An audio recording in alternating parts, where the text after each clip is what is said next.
রোগীর চাপ কমে গেছে, কেমনে রোগীর চাপ বাড়াইতে হবে সেটা আমার জানা আছে। যার রোগ নাই হ্যাঁ আইব এখন চেক করাইতে। ডক্টরে ওখানে কি স্টিকার লাগাইতেছে? হ্যাঁ বুঝছি। মোশারফ দেখছস ওই যে ডাক্তার ওখানে কি লাগছে? হ্যাঁ ভিজিট বেড়া 300 টাকা, কাজ না হইলে 1000 টাকা ফেরত। মামা চল ধান্দাটা করেই। চল চল আজকে সেই ধান্দা হইব রে, পকেটটা গরম থাকবো। আসসালামু আলাইকুম ডাক্তার সাহেব। ওয়ালাইকুম আসসালাম। বাইরে দেখলাম পোস্টার লাগানোর চ্যালেঞ্জ ছুড়ে দিয়েছেন, ভিজিট নিচ্ছেন 300 টাকা, কাজ না হইলে আবার 1000 টাকা ফেরত দিবেন। জি জি, আপনার কি সমস্যা বলেন। ডাক্তার সাহেব আমার সমস্যাটা হচ্ছে কি, আমার জিহ্বাটা না হঠাৎ করে সেন্সলেস হয়ে গেছে গা। আমি কি বলছি কি খাচ্ছি আমি কোনো কিছুরই স্বাদ পাচ্ছি না, মিঠা ঝাল কিছুই লাগতেছে না, আমি কিছুরই স্বাদ বুঝতেছি না। ডাক্তার সাহেব একটু দেখেন না। জি জি, চিকিৎসা করা যাবে তো, সমস্যা নাই। আমার এখানে এরকম অনেক লোক আসে আর আমি সকলের চিকিৎসা দিয়ে থাকি। এই আব্দুল্লাহ, ওইখান থেকে 4 নাম্বার ওষুধটা দেন তো। জি, যতটুকু সম্ভব হয় আপনি জিহ্বাটা একটু বের করেন, এতটুকু না আরেকটু বের করেন। ভাই আপনি একটু ওকে ধরেন। ঠিক আছে, রাখেন রাখেন, কামড় দিয়ে রাখেন গোড়ায়। এই যে এখান থেকে 1 ফোঁটা পড়লেই ঠিক হয়ে যাবে।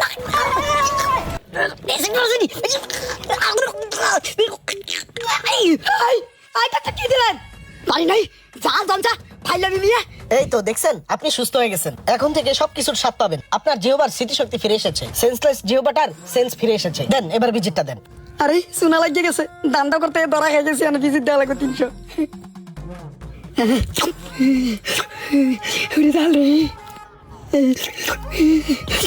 দাদা খেয়ে গেছি। আরে ওটা ধরা খাওয়া বেশি জাল খাইছি। চল আবার তোরা চেষ্টা কর, অন্য কোনো উপায় বাই করতে হইব।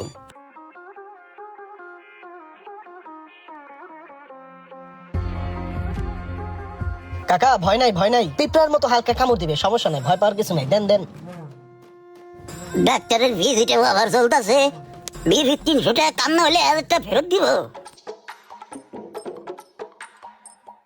সেদিন 300 টাকা ডাক্তারের কাছে ধরা হয়ে গেছি, আজকে চালাকি করে ডাক্তারের কাছে টাকা উসুল করে যেতে হবে। মোশারফ চল তো, আমার 300 টাকা এখনো টাড়াইতে আছে। ডাক্তার সাহেব আমার তো খুব সমস্যা, স্মৃতিশক্তি গেছে গা, কি কই না কই কিছু মন থাকে না, সব ভুলে যায়। একটু আগে কি করছি হেও ভুলে যায়, যে এখন যা কইতাছি এও মন নাই কে, বুঝছেন? ই করেন তো, আমার একটু চিকিৎসা দেন। দেন তোমার কি হইছে? সমস্যা নাই, আমার এখানে চিকিৎসা করলে সব রোগ ভালো হবে, ভালো চিকিৎসা আছে। আব্দুল্লাহ, ওই 4 নাম্বার ওষুধটা দাও তো, 2 ফোঁটা দিয়ে দেই। আমি চাইলে বন্ধু এই ডাক্তার কি করতাম, তাতে খালি 4 নম্বর ওষুধ পাইছেন মিয়া। গত 3 দিন আগে আমার জিবলার উপরে 1 ফোঁটা ছাইরা দিছিলেন, হেই জালে আনো আমার টাকে 4 নম্বর ওষুধ পাইছি আমি।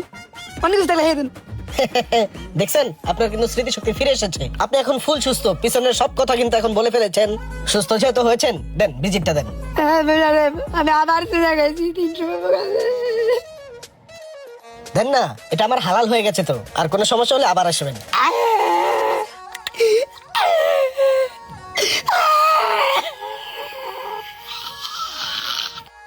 বন্ধু এটা কোনো কাজ হইলো?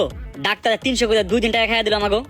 বারবার গুগু তুমি খেয়ে যাও ধান, এবার তুমি ধান খেতে আসো, তোমার মূল ধন রেখে দেবো। ওই মশা এমন প্ল্যান হাজাইছি মনে মনে, ডাক্তারের বাইরেও 1000 টাকা দেওয়া লাগবো। এমন চিকিৎসা হয় দিতেই পারবো না মামা। এখন আমি মনে কর কানা, আমি দুনিয়া কিচ্ছু দেই না, বুঝছস? মামা তুই আমার ডাক্তার কাছে লয়ে যা তো, চল।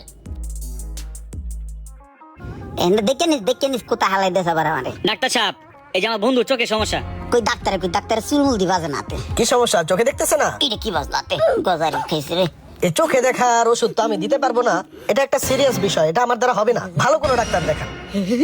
ডাক্তার সাহেব ওই যে আপনার বাইরে বিজ্ঞপ্তিতে লেখা যে আপনি যদি চিকিৎসা না দিতে পারেন তাহলে 1000 টাকা দিবেন, তাহলে 1000 টাকা দেন। না তা তো অবশ্যই, যেহেতু চিকিৎসা দিতে পারি না, টাকা তো দিতেই হবে। এনেন, কসকচে একটা নোট দিলাম। ডাক্তার বাইরে তো লেখা 1000 টাকা দিবেন, এটা তো 500 টাকা দিলেন। 500 তো মনে হয় 1000 টাকা দেন সকালে। এই তো আপনি তো সুস্থ হয়ে গেছেন, 500 টাকার নোট দেখতেছেন, হ্যাঁ সুস্থ হয়ে গেছেন। দেন ভিজিটটা দিয়ে যান। আমার লাভ লস নেই, আমার লাইফটাই লস। ধন্যবাদ ডাক্তার সাহেব, আমার বন্ধু চোখটা একটু ভালো হয়ে গেছে। আসবেন কিন্তু আবার সমস্যা হলে, এখানে সব ধরনের চিকিৎসা করা হয়।